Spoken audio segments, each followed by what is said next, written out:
రాష్ట్రంలో కూటమి ప్రభుత్వం అధికారంలోకి వచ్చాక విద్యారంగానికి అధిక ప్రాధాన్యత ఇస్తోంది. వరల్డ్ క్లాస్ ఎడ్యుకేషన్ లక్ష్యంగా అనేక సంస్కరణలు తీసుకొచ్చింది. వీటిలో భాగంగా మెగా పీటీఎం నిర్వహిస్తోంది. ఇవాళ 3వ విడత మెగా పేరెంట్ టీచర్స్ మీటింగ్ చేపట్టింది. మెగా పీటీఎం 3.0లో ఈసారి పిల్లలు రాసిన పరీక్షా పేపర్లను వారి తల్లిదండ్రులకు అందించారు.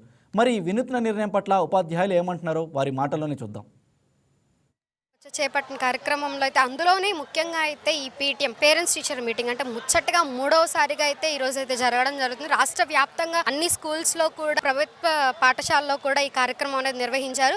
అందులో భాగంగానే ముందు ప్రస్తుతం మన విజయవాడలో ఉన్న ఈ గాంధీజీ మున్సిపల్ కార్పొరేషన్ స్కూల్లో అయితే ఉన్నాం. అంటే ఇప్పుడు ఈ రోజు ప్రత్యేకత ఏంటంటే పేరెంట్స్ టీచర్ మీటింగ్లో ఈసారి పిల్లలు రాసిన పరీక్ష పేపర్లని వాళ్ళ పేరెంట్స్కి ఇచ్చి వాళ్ళు ఎలా చదువుతున్నారు ఏంటి, స్కూల్లో వాళ్ళ నడవడిక ఎలా ఉంది ఏంటి అని అయితే ఈ పేరెంట్స్ టీచర్ మీటింగ్ ద్వారా అయితే ప్రతి ఒక్క విద్యార్థి గురించి వాళ్ళ గురువులు ఏదైతే టీచర్స్ ఉన్నారో వాళ్ళు చెప్పడం జరుగుతుంది. ముఖ్యంగా అయితే ఇప్పుడు అందులోనే మనం పేరెంట్స్తో మాట్లాడదాం. అంటే ఈ కార్యక్రమం పట్ల వాళ్ళకి ఎలా అనిపిస్తుంది ఏంటి, అంటే పిల్లల గురించి వాళ్ళ స్కూల్కి వచ్చి తెలుసుకోవడం ఏమనిపిస్తుంది అనేది పేరెంట్స్తో మాట్లాడించే ప్రయత్నం చేద్దాం. చెప్పండి మేడం, అంటే ఈ స్కూల్లోకి పిల్లల పరిస్థితి ఎలా ఉంది, అంటే విద్యార్థులు చదువుతున్న గురించి కానీ అన్ని కార్యక్రమాల గురించి పేరెంట్స్కి కొంతమంది చెప్తూ ఉంటారు, కొంతమంది చెప్పరు. కానీ ఈ రోజు ఒక స్పెషల్గా ఒక కార్యక్రమం అనేది పెట్టి తీసుకురావడం బట్టి మీకు ఏమనిపిస్తుంది, మీ స్పందన? ఈ పేరెంట్స్ మీటింగ్ గురించి మేమైతే చాలా సంతోషంగా ఉన్నామండి.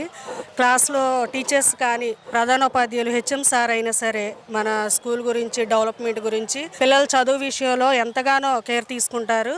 అలాగే ప్రతిసారి ఎగ్జామ్ జరిగిన తర్వాత పేరెంట్స్ మీటింగ్ పెట్టడం, ఏ పేరెంట్ స్టూడెంట్ని నిలబెట్టి ఎవరికి ఎలా మార్క్స్ వస్తున్నాయి, తక్కువ మార్క్స్ వస్తే ఆ పేరెంట్స్ని పిలిచి మాట్లాడి ఆ పిల్లలు ఎలా చదవాలనేది క్లాస్ టీచర్స్తో మాట్లాడిస్తారు. చాలా బాగా చెప్తున్నారు టీచర్స్ అయితే. మ్యాథ్స్ సబ్జెక్ట్ ఏంటి, ఇంగ్లీషు, తెలుగు, గ్రామర్ విషయాల్లో పిఎస్ ఏంటి, ఎన్ఎస్ ఏంటి అన్నీ కూడా, హిందీ విషయం, సోషల్, ఆ ప్రతి సబ్జెక్ట్లో కూడా time to time syllabus complete చేస్తూ ఉంటారు, నోట్స్ ఇస్తారు. అలాగే పిల్లలు కూడా వెనుకబడిన పిల్లలకు కూడా ఎక్స్ట్రా క్లాసులు తీసుకొని చెప్తున్నారు. అలాగే ఈవినింగ్ 6 వరకు కూడా పిల్లల్ని ఎంతగానో కేరింగ్గా బయటికి వెళ్లకుండా అందరూ క్లాస్కి అటెంప్ట్ అవుతున్నారా లేదో చూస్తూ చక్కగా పిల్లల్ని కూర్చోబెట్టి చదివిస్తారు. అలాగే వాళ్ళ మార్క్స్ గురించి కూడా పేరెంట్స్తో ప్రతి పేరెంట్తో మాట్లాడతారండి. మాకైతే చాలా హ్యాపీగా ఉంది ఈ స్కూల్లో మా పిల్లలు చదవడం. అలాగే మళ్ళీ ఇప్పుడు 100 days యాక్షన్ ప్లాన్ అని స్టార్ట్ చేశారు గవర్నమెంట్. దీన్ని బట్టి నేను పేరెంట్స్గా కూడా మేమందరం కూడా ఎంతగానో సంతోషంగా ఉన్నాం. బయట మేము ట్యూషన్ పెట్టి చదివించాలంటే నిజంగా మా స్తోమతకు సరిపోదండి. నెలకొచ్చి 1500 వరకు ఫీజులు ఉంటాయి. అలాంటి అవసరం లేకుండా ఇక్కడ ఈ స్కూల్లో టీచర్స్ చాలా బాగా చెప్తున్నారు. ప్రతి విషయాల్లో కూడా ఫార్ములాస్ తో సహా నేర్పిస్తారు. గ్రామర్ కూడా ప్రతిదీ చక్కగా పిల్లలకి ఎక్స్ప్లెయిన్ చేస్తారు.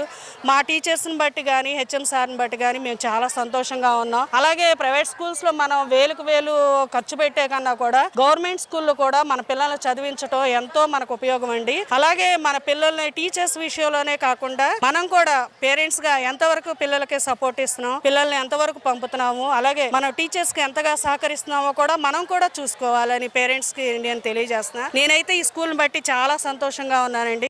హాయ్ వ్యూయర్స్, ఈ వీడియో మీకు నచ్చినట్లయితే లైక్ కొట్టి షేర్ చేసి వైకే టీవీని సబ్స్క్రైబ్ చేసుకోండి.